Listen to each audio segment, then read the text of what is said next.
ರಾಜ್ಯದಲ್ಲಿರುವ ಸರ್ಕಾರ ಸಂಪೂರ್ಣವಾಗಿ ಸ್ಥಗಿತವಾಗಿದೆ.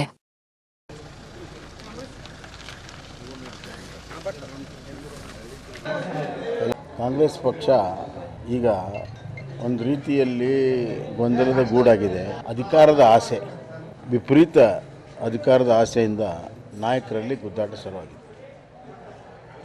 ಕ್ಯಾಬಿನೆಟ್ ಸಚಿವರು ತಮ್ಮ ಸ್ಥಾನ ಉಳಿಸ್ಕೊಳ್ಳೋದಕ್ಕೆ ಒದ್ದಾಡ್ತಾ ಇದ್ದಾರೆ.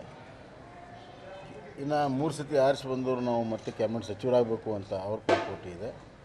ಇನ್ನು ಹೊಸಬರಿಗೆ ನಮಗೆ ಅವಕಾಶ ಕೊಡಿ ಅಂತ ಅವ್ರ ಪೈಪೋಟಿ ಇದೆ. ಈ ಹಂತದಲ್ಲಿ ಪೈಪೋಟಿಯ ಜೊತೆಗೆ ಮೇಲ್ ಹಂತದಲ್ಲಿ ಮುಖ್ಯಮಂತ್ರಿ ಉಳಿಸ್ಕೊಳ್ಳೋದಕ್ಕೆ ಮತ್ತು ಮುಖ್ಯಮಂತ್ರಿ ಆಗೋದಕ್ಕೆ ಪೈಪೋಟಿ ಇದೆ. ಸನ್ಮಾನ್ಯ ಖರ್ಗೆ ಅವರು ಕೂಡ ಭಾಳ ಸೀನಿಯರ್ ನಾಯಕರು. ನನಗೆ ಒಂದು ಅವಕಾಶ ನ್ಯಾಯಸಮ್ಮತವಾಗಿ ಸಿಗಬೇಕಾಗಿತ್ತು ಅನ್ನುವಂಥ ನೋವು ಅವ್ರ ಮನಸ್ಸಿನಲ್ಲಿದೆ. ಅದಕ್ಕಾಗಿ ಅವರು ಆ ರೀತಿ ವ್ಯಕ್ತ ಮಾಡಿದ್ದಾರೆ.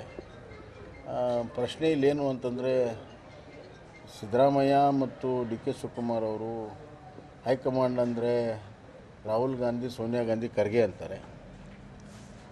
ಖರ್ಗೆ ಅವರು ಹೈಕಮಾಂಡ್ ಅಂದರೆ ರಾಹುಲ್ ಗಾಂಧಿ, ಸೋನಿಯಾ ಗಾಂಧಿ ಅಂತಾರೆ. ಹೀಗಾಗಿ ಇದು ಒಂದು ಕುಟುಂಬ ಆಡಳಿತವಾಗಿರುವಂಥ ಒಂದು ಪಕ್ಷ. ಅಂತಿಮವಾಗಿ ರಾಹುಲ್ ಗಾಂಧಿ, ಸೋನಿಯಾ ಗಾಂಧಿ, ಪ್ರಿಯಾಂಕಾ ಗಾಂಧಿ ಯಾರು ಅವ್ರ ಮನಸ್ಸನ್ನು ಗೆಲ್ತಾರೆ ಅವರು ಸಿ ಎಮ್ ಆಗಿ ಉಳಿತಾರೆ, ಇಲ್ಲ ಸಿ ಎಮ್ ಆಗಿ ಆಗೋ ಪ್ರಯತ್ನ ನಡೀತಾ ಇದೆ. ಇದು ಪ್ರಜಾಪ್ರಭುತ್ವದ ವ್ಯವಸ್ಥೆಗೆ ಒಂದು ನಾಚಿಕೆಗೇಡಿನ ಸಂಗತಿ. ಭಾಳಷ್ಟು ಪ್ರಜಾಪ್ರಭುತ್ವ ಬಗ್ಗೆ ಮಾತನಾಡುವಂಥ ಕಾಂಗ್ರೆಸ್ನವರು ತಮ್ಮ ಪಕ್ಷದ ಆಂತರಿಕ ಪ್ರಜಾಪ್ರಭುತ್ವವನ್ನೇ ಇವತ್ತು ಸಂಪೂರ್ಣವಾಗಿ ಕೊಲೆ ಮಾಡಿರುವಂಥದ್ದು ಎದ್ದು ಕಾಣ್ತಾ ಇದೆ. ಆಯ್ಕೆ ಮಾಡಿದಂಥ ಜನರು ರೋಷ್ ಹೋಗಿದ್ದಾರೆ. ಆಯ್ಕೆ ಮಾಡಿದಂಥ ಜನರಿಗೆ ಅಪಮಾನವನ್ನು ಕಾಂಗ್ರೆಸ್ ಪಕ್ಷ ಮಾಡ್ತಾಯಿದೆ. ನೋಡಿ, ಯಾವಾಗ ರಾಜಕೀಯ ತಿಕ್ಕಾಟ ಪ್ರಾರಂಭ ಆಗುತ್ತೋ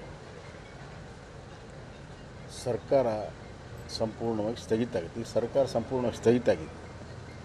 ಯಾವುದೇ ಕೆಲಸ, ಸಾರ್ವಜನಿಕ ಕೆಲಸ ಯಾವುದೂ ಕೂಡ ಆಗ್ತಾಯಿಲ್ಲ. ಬಜೆಟ್ ಬಗ್ಗೆ ಮುಖ್ಯಮಂತ್ರಿಗಳು ಮಾತಾಡಿದ್ದಾರೆ. ಅವರ ಬಜೆಟ್ನಲ್ಲಿಯೇ ಕಳೆದ ವರ್ಷ ಸುಮಾರು 14,000 ಕೋಟಿ ರೂಪಾಯಿ ಬಜೆಟ್ನಲ್ಲಿ ಒದಗಿಸಿದ್ದನ್ನು ಅನುಷ್ಠಾನ ಮಾಡೋಕ್ಕಾಗಿಲ್ಲ. ಸುಮಾರು 14,000 ಕೋಟಿ. ಅದರ ಹಿಂದಿನ ಸತಿನೂ ಕೂಡ ಸುಮಾರು 10,000ಕ್ಕಿಂತ ಹೆಚ್ಚು ಕೋಟಿ ಬಜೆಟಲ್ಲಿ ಒದಗಿಸಿದ್ದನ್ನು ಅನುಷ್ಠಾನಗೊಳಿಸೋಕ್ಕೆ ಸಾಧ್ಯ ಇಲ್ಲ. ಹೀಗಾಗಿ ಸಿದ್ದರಾಮಯ್ಯ ಅವರ ಬಜೆಟ್ಗೆ ಯಾವುದೇ ರೀತಿಯ ಕಿಮ್ಮತ್ತು ಇಲ್ಲದಂಗೆ ಆಗಿದೆ. ಅಧಿಕಾರಿಗಳು ಕೆಲಸನ ಮಾಡ್ತಾಯಿಲ್ಲ, ಯಾವುದೇ ಕಡತಗಳು ವಿಲೇವಾರಿ ಅಲ್ಲ. ನೀವು ರಾಜಕೀಯವಾಗಿ ತಿಕ್ಕಾಟ ಮಾಡಿದಾಗ ಅಧಿಕಾರಿಗಳು ಯಾಕೆ ಕೆಲಸ ಮಾಡ್ತಾರೆ?